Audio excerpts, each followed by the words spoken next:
were the gifted kid that nobody realized was actually struggling internally because you'd learn how to fake it till you make it, you're not alone. There is a path forward, and ADHD doesn't have to be the killer of dreams that I think sometimes people make it out to be.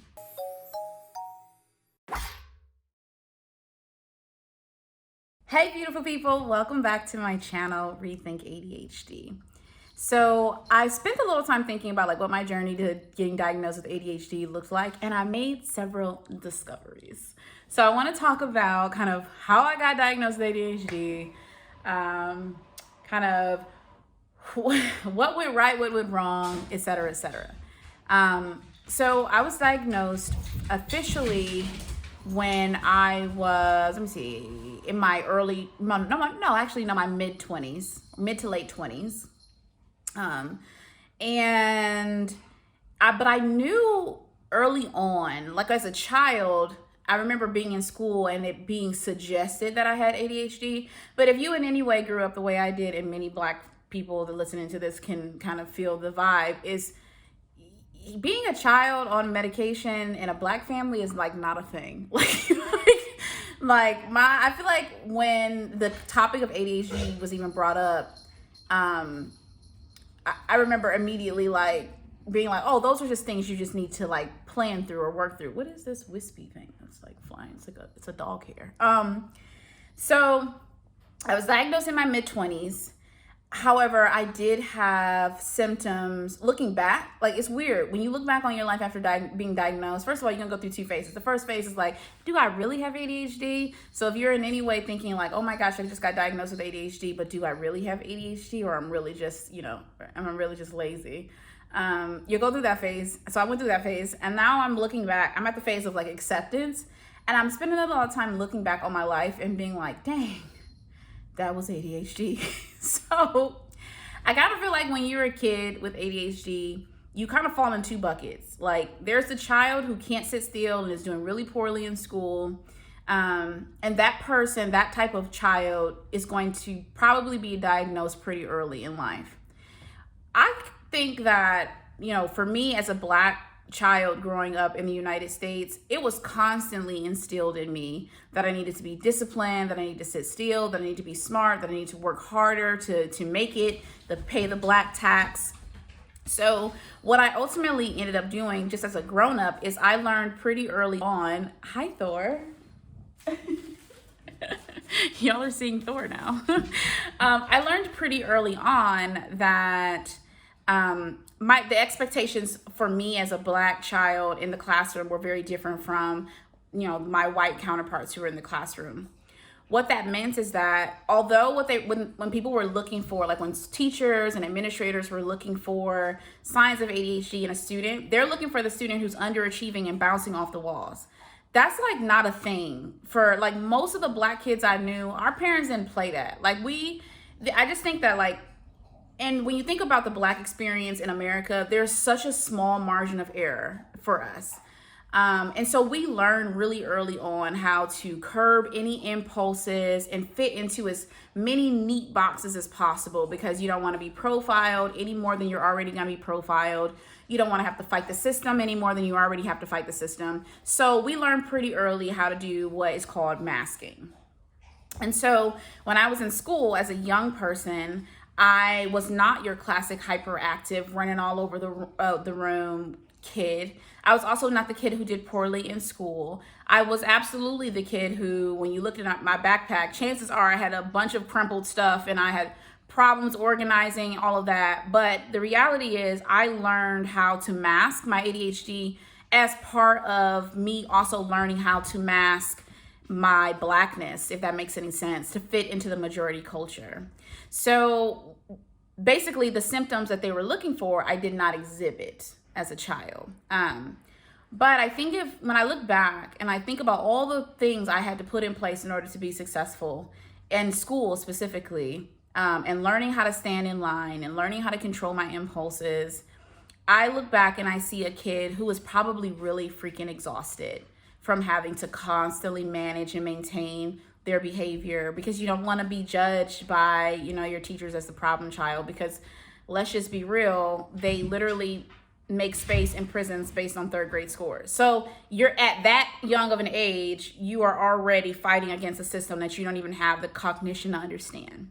What I did know was that me jumping all over the room and being hyperactive and cutting in line and, shouting at the teacher was not an option for me. That was not okay. That was not going to be a thing. As a matter of fact, I remember being in school and seeing Black kids do the same exact thing as white kids and be put in detention and be sent out of class, and just the repercussions of wearing this skin and being anything other than neat and quiet and virtually invisible were so severe. So when I was growing up, I learned pretty quickly that that was not a thing.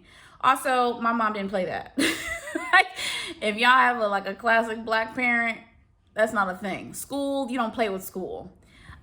So that was my experience. But looking back, now that I'm diagnosed, now that I have a firmer understanding of my ADHD, what I'm realizing is that, one, I've probably been way more exhausted than I had to be, because I had to do more than the norm in order to survive the academic system, to function in the workplace. I talked about this before, that, you want to be honest about your ADHD in work, but honestly, as a minority person with ADHD, there's a lot less leeway in terms of what someone's going to let you, get away with before there are repercussions. There's a lot more, firm crackdown on a person of color who is not behaving themselves, so to speak. So I spent a lot of my time learning how to mask. But looking back, people had absolutely mentioned this to me when I was in the early years of my schooling. It came up again when I was in high school, and then it came up again when I was in college. But again, I was raised in the environment of kids on medication. That's not a thing. People don't do that. Something would have to seriously be wrong for you to be medicated. And so I never did seek treatment, nor did I ever seek diagnosis. Now, I had y'all, if I were to tell y'all my process for getting through class, y'all would be like, what?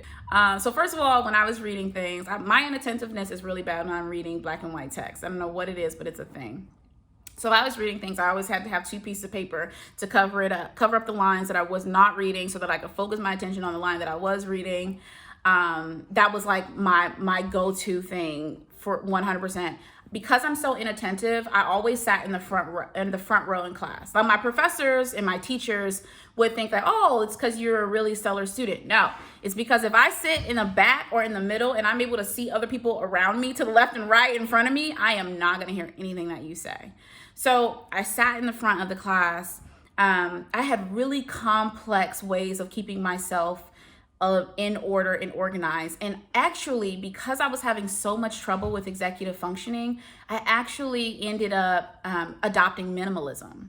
Minimalism was my cure for disorganization. Obviously, you can see my house is not all the way minimalist, but minimalism was my cure, because I would often get criticized when I was a kid over having a messy room, as many kids do. Things piled all over the place. I could never find anything. And the anxiety of somebody asking you for something that you have lost in your room was so much for me as a kid that I was like, there's got to be a way. How do people keep track of all this stuff? There's got to be a way, right? I never found that way. What I actually ended up doing was just getting rid of as much stuff as I could that wasn't absolutely essential to life. And in that way, minimalism really did become a cure for the disorganization piece that can happen with ADHD. So I adopted minimalism sometime around college to try to deal with the issues around organization and executive functioning. Because if you have less stuff, you have to organize less stuff. So I had that. I had I can't even remember all of them, but it ultimately resulted in I had very strict rules for myself around even conversation. Let's just give that example. So part of ADHD sometimes can be when you're listening to people talk, your brain is racing at 100 knots. Maybe you're not listening to hear if they've already finished their thought, or maybe you had a thought that was in synergy with what they said and you want to contribute to the conversation. But my ADHD compulsion was to just jump in, just jump in wherever it was. And of course that means that I cut the other person off. So what I got dinged on in school was things like that. And what I got dinged on in my personal relationships was cutting people off and, not listening. I remember someone giving me the feedback that like I only wanted to talk about, I was only listening if it was related to me, which wasn't true. I would remember what they said. It was just really hard for me to attend to all of the details, and also really hard for me to figure out when is an appropriate time for me to interact with this person in conversation. That's probably something that most neurotypical people don't have trouble with, but literally to this day, talking to someone, I can feel myself thinking, okay, they have talked for 3 minutes. Okay, wait, let them finish your thought. And then I'm literally listening really carefully for when they're gonna take a breath. And then when they take a breath, I'm like, now, that's when I'm supposed to get in. That's when the appropriate time. I learned really early on that like ADHD, I get excited with my ADHD. And when I get enthusiastic, I will ramble. Like people compare this component of ADHD to autism and asking someone with autism about their special interests. Or honestly, it's just a freaking interest. I don't know why we got to call it a special interest. When you ask them something about it, they're going to tell you everything about it because it's their thing, if they're excited about. What I learned pretty early in interacting with the neurotypical world was people care for real when they ask you, so like how are things, or what was that like, or I basically learned how to curb the length of time and my enthusiasm about things because it could be overwhelming for my neurotypical people, friends, and family members. So even now, when I'm talking to someone, I am acutely aware of how long I've been talking. It's almost like I give myself an internal timer. And once I feel like that timer is out, I will quickly either find a way to shut the conversation down, or I will abruptly say, I think I've been talking for too long. You can go ahead. And so there are all these internal mechanisms that I had in place, and I'm kind of peeling them away. At this point in my diagnosis, I'm peeling away those layers to build more of a relationship with myself and more of a relationship with my ADHD. But, looking back, I see all of these different survival techniques I had, not realizing that all of that was ADHD. And so when I fast forward to medical school, I've had all these systems in place to be successful as a student. And the issue with medical school is you're learning everything at such a volume that there is no way, like doing the paper method to read through text one line at a time, that's not a thing when you have an exam over 5 or 6 different books. Like that's not a thing. You're not gonna make it. So my first year in medical school, I really struggled. There's a lot that goes into that, but I truly did struggle, which is a whole nother story. But I truly struggled to be successful. And that was the first time that I felt like, man, my brain, because I don't think I even then would have referred to it as ADHD. I just knew that my brain, I would tell people like, I just feel like my brain is slower or something. Like it takes something is not right about it. Again, this is from the context of not understanding ADHD even then, because at that point, I don't think that I had learned anything about the pathophysiology of ADHD. I had no awareness of it really beyond it being something people said in social media in passing. So I ended up, though, because I was struggling so much, I ended up going to a psychiatrist. But I actually didn't go to the psychiatrist for ADHD. So this is what I'll tell you. Sometimes ADHDers get diagnosed with something else, or they go seek care for something else. And through talking to this specialist, you learn that what you thought was the original problem is actually not the problem. So I actually went to the psychiatrist because I had been complaining to my primary care doctor about fatigue. Like I was the most wiped out person ever. I was so tired. There was just never enough sleep in the day for me to get through the day. And I was also falling behind. Like it didn't matter how much effort I put into it. It was just like I couldn't juggle all the varying pieces. So I went to the psychiatrist I went to my primary care doctor originally complaining of exhaustion.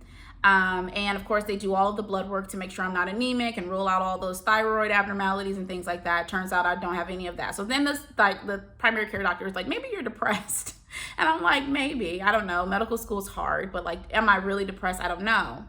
And so that actually ended up sending me on the route to see a psychiatrist for the first time really in not the first time, but like one of the few times in my adult life.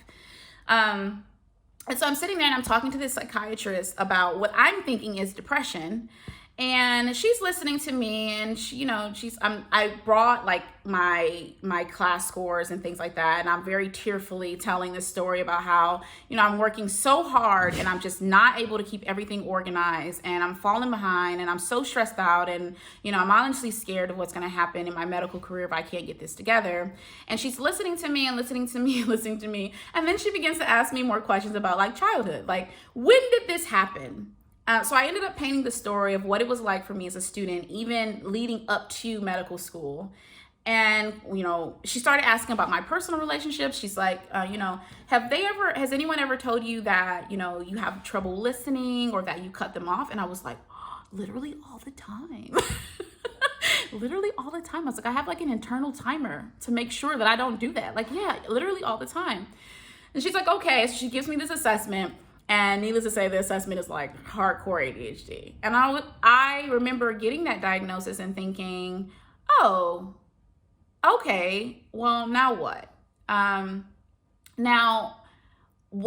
I got the diagnosis, I started on medication. And for the first time, I got to experience what it is like for everybody else living in the world. Mind-boggling. You mean you can actually get up and do the things you said you were going to do? What? You mean you don't lose everything all the time? What? Like, how is that? Like, all of a sudden, if I have 500 channels running in the background in my mind, when I was medicated, I had 5. Like, what? My brain suddenly felt so quiet. I was like, what is this? Is this real? And it was just because I had been medicated. But obviously, in having that conversation, it was very focused on my academic performance and the history therein. It really did not help me understand how much ADHD was going to impact every different aspect of my life, including my interpersonal relationships. I did not understand that at all, and actually did not start understanding that until recently when I was working with an ADHD coach, just how big the issue of ADHD really is. Now, I'm going to do a video about this on a separate day at a separate time, but you can go on TikTok and you'll see a bunch of people talking about ADHD and symptoms of ADHD and all of that. And I'm going to tell you 100%, there have been studies already done on literally most of that content, and over 50% of it is wrong. So over 50% of it is wrong. So naturally for me, what that means to me, if I'm a medical professional and I don't know much about ADHD and I have ADHD, and then the average person doesn't know much about ADHD, but they're relying on TikTok and some of these other places where people who are not qualified in any way to talk about ADHD are giving advice and guidance on what ADHD is. If I don't know, then people in the world definitely don't know what really goes into this. Now, obviously, I'm still learning about everything that goes into it. I started this journey really focused on my academics, like I mentioned, but as I've continued to work with my coach, I'm learning all the ways that this is not just about sitting down in school. This is not just about that one time last week when you lost your keys. This is not about the time you accidentally cut someone off mid-speech. This is a real thing. And when you watch it on social media, you might walk away with the impression that everyone has ADHD to some degree, but that is not true. It is a very different experience being in this brain. Now, I love in many ways having ADHD because I am very creative and very innovative, and I can attribute most of that to the fact that my ADHD brain is at 500 channels that are available to run different scenarios for what could be. So I usually come out with a very innovative way to approach a problem. But the journey was very indirect. And sometimes I look back on young me and I think to myself, man, I really wish that I had known what I know now, because that probably would have changed a lot about the way that I felt about myself. It would have changed my confidence in myself. It would have changed my relationships with both myself and others. Instead of me spending the bulk of my teenage and really honestly my adult years kind of thinking there was just something wrong with me, or thinking that it was normal that I had to do all of these other things that was ultimately making me exhausted at the end of the day, it just would have put me in a different place. Now, obviously, I went to medical school. I graduated medical school. I'm in mental health. And so graduated medical school and business school. So obviously, I figured it out.